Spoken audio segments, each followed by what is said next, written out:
So I really liked the book that we read, and I just want to say some like main points and like takeaway points was that I thought the book really addressed well talking about the main character Malika. It didn't really focus on the fact that he had a disability. You wouldn't even know that he had a disability unless you looked at the picture. So I thought the author did a good job just talking about all his strengths, and I thought it showed too that like he was very like resistant and like overcoming things, and you couldn't really tell like that he was different from anyone else. He was just like a regular kid. He was still able to fly his kite just like all the other kids, and it didn't stop him from being in a wheelchair. I agree with you because I feel like every time you read like a book about a child with a disability, it talks about I'm different. I have X, Y, and Z. And like this book, I think I agree with you, like does a really good depiction of it's just a normal kid and he's not different than anybody else. Like just because he's physically different doesn't mean he can't participate in the event and he can't live his life to the fullest. And that's why like that's one of my main things that I actually like about this book is that it doesn't go into that and it doesn't like focus on his disability. And he's different, but he's still the same. Like he's just a kid flying a kite. I agree with both of you. I feel like that's kind of been the theme for this class. Like we've been reading a lot of things that don't off the bat tell you that the person has a disability, which I like because it's kind of like you don't want to judge a book by its cover. So you actually get to read about it and read about the whatever the character is or whoever the character is without like putting that label of like, oh, this person has a disability. It's not till like the end that we figure it out. And I kind of like that aspect of it. I also liked how we got to learn about a different culture, essentially. We learned about the holiday that he mentions in the book, and things like that. So that was pretty interesting. I'd agree with that, Desiree. I like that the meanings are hidden inside the book and it isn't until later that you find out the things instead of it being forefront.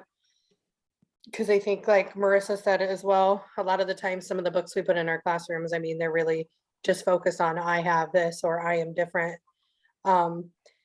It's okay to be different, but sometimes I think it's nice to have those books out there that don't just focus on being different, but being the same and just doing things differently. And some of the things that I liked about the book were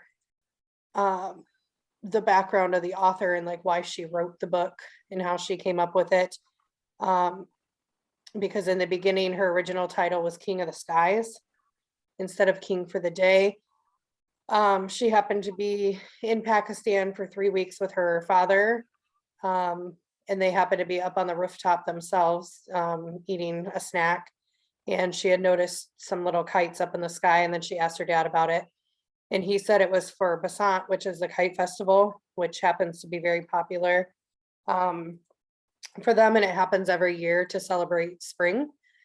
And then she could tell by the way that he passionately spoke about it, that it was something that was relevant to his life and his childhood.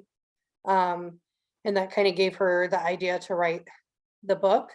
And then with her first book, she wanted to have it open up with, I can't walk and I can't run, but I can fly. However, the publisher came back and was against that. They didn't think that other kids could relate to it if it opened that way. I think I kind of feel a little indifferent. I think they could have related.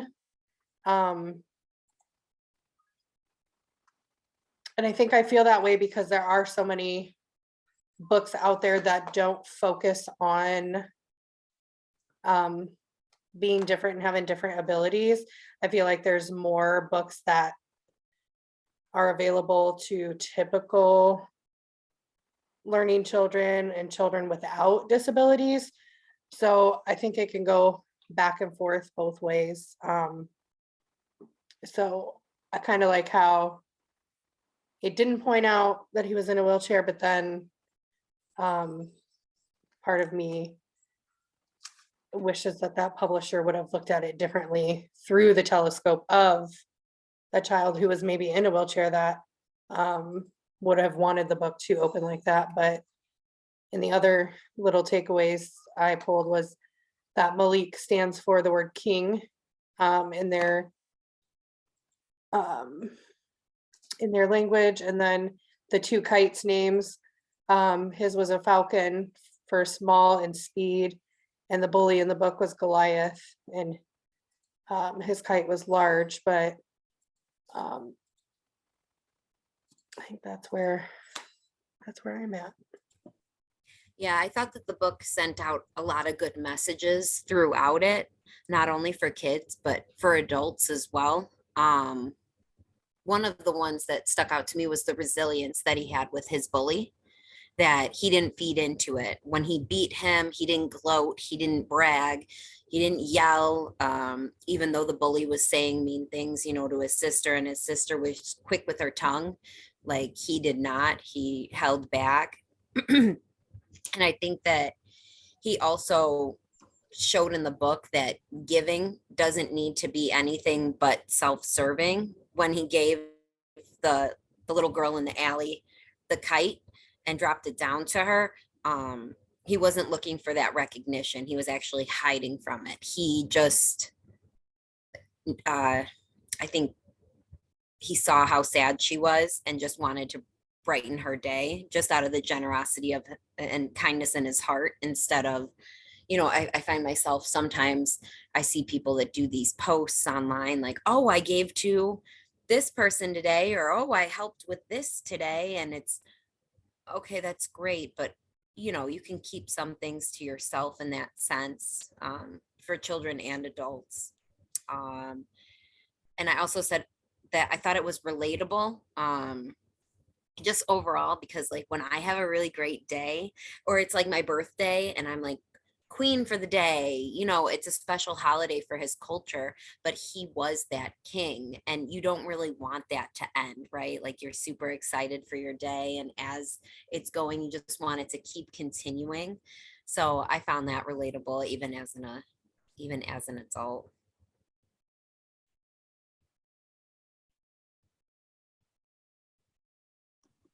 I think that's a great point too. But I think like the book also talks about like how, like I said before, like he is in a wheelchair, he's really no different than anyone else. Like he can still, be just like a regular kid. Like if you see someone upset, and he also, can have big dreams and he can do big things. Like just because he is in a wheelchair doesn't mean it has to like stop him from being a king for a day or doing anything. And I think that's kind of like the point of this class, is like just because someone has a disability doesn't mean like they can't do something, or they can't, move forward with their lives. Yeah, I agree. And in some cases, it might need to be modified or tweaked, individualized, but at the end of the day, we're all just people, and we're all just trying to, live the best that we can. Right. Yeah. I also wanted to touch on like what Tessa said earlier about how like in a lot of these early childhood books, there isn't really light shined on students with disabilities and things like that. All of our stories, at least for me, all of our stories have been just based off of like quote unquote normal kids, I guess. I mean, I feel bad kind of using that, but I don't know like what other word to use. I guess gen ed. But like it wasn't until this class that I started seeing books with kids with disabilities. So like I think that definitely this book was an example of like more children's books that I feel should probably be in these classrooms to like give that variety and shine light on it and make it more of the norm, so. Yeah, and also having that enrichment of culture. Yeah. And different from around the world, that hits so many nails on the head in itself, just the book. Well, that's what we were talking about too in one of our other classes. Like, how do you have a culturally inclusive classroom? Like, boom, right there. So Yeah, and I think the book did a really great job of diving into this culture, because I think it's they're from Pakistan or whatever, and it dives really into this holiday, their type of culture, but like not to the point where kids lose interest, because it's just constantly shoving more information down their throat. It shows them a fun holiday and makes them really interested. Like, what little kid that we work with doesn't want to fly kites? Like, one of our like units is actually making kites at my school, and this book is a perfect like introduction to that, plus also showing them a different culture, plus also showing them diversity with ability, like kids' abilities. So I think it's just a great book overall. You know what I would think would be kind of cool? It's a little off from this book, but just having almost like a first person perspective, like a journal or something of a child with a disability. You know how there's like those Dear Diary books or something like that, and having one for different disabilities so that you can kind of read first person experience of what it's like to have this. You know what I mean? And kind of differentiate within that sense. I would agree. I think I feel where you're coming from with that. There was a girl that I think she used to have a Facebook that I don't think she has anymore. She actually had autism and she was nonverbal, but she was able to type. And she was able to tell you exactly how it feels to be her. She just couldn't tell you with her voice. And some of the things that she would share in her posts and in her blogs were definitely some that hit you in the feels. Because I mean, she would tell you like her skin feels like there's things just crawling on her. Sometimes she just wants to peel her skin off. And other times she just gets so frustrated because people look at her and think that she can't understand, what they're talking to her about, or they'll start to talk to her like she's a baby. She's like, I'm not a baby. I fully understand. I just can't communicate like you can. So that's I like that you pointed that out.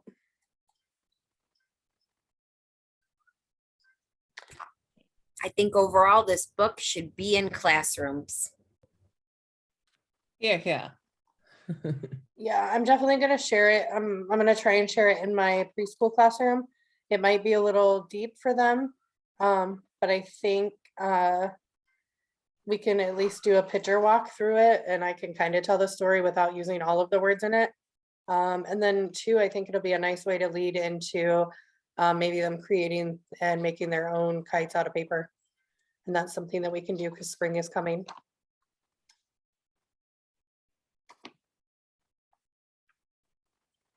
Great job, ladies. Okay.